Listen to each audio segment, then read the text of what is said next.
It began at the edge of known space. The survey ship Aetheris drifted into orbit around the crimson gas giant Kale 9, its swirling storms casting an eerie red glow into the void. Captain Mara Linz felt the first shudder beneath her feet.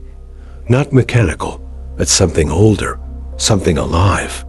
Somewhere in the storm, the planet had awoken.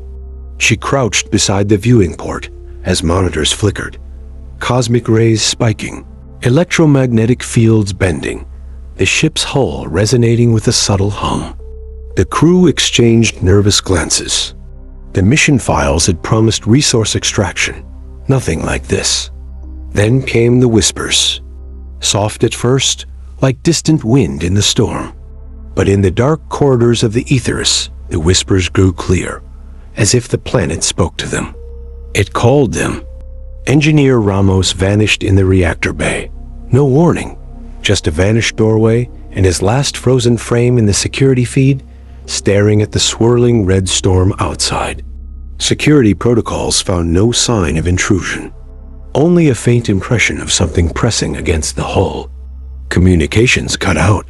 The crew's panic mounted when the planet's storm front split, revealing a vast circular aperture on the surface, a luminous red eye gazing outward, and the star beyond it died in a brief flash, plunging the region into darkness. Linz ordered evacuation, but the shuttle bay door refused to open. The voice returned, not words, but a sequence of tones, rhythmic, replicating life. The planet sounded alive and hungry. They fled to the escape pods, but every pod screamed as liftoff engines ignited.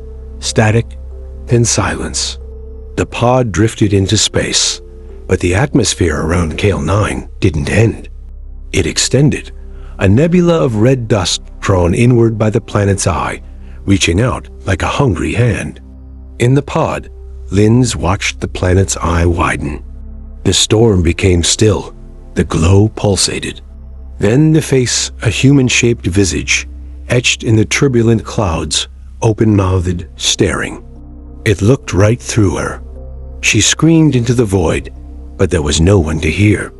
The voice surged again, and the pod systems failed. Outside the window, she saw the red nebula advance, engulfing the pod in cold velvet darkness. Time distorted. Moments stretched into centuries as the pod passed the event horizon of Kale 9.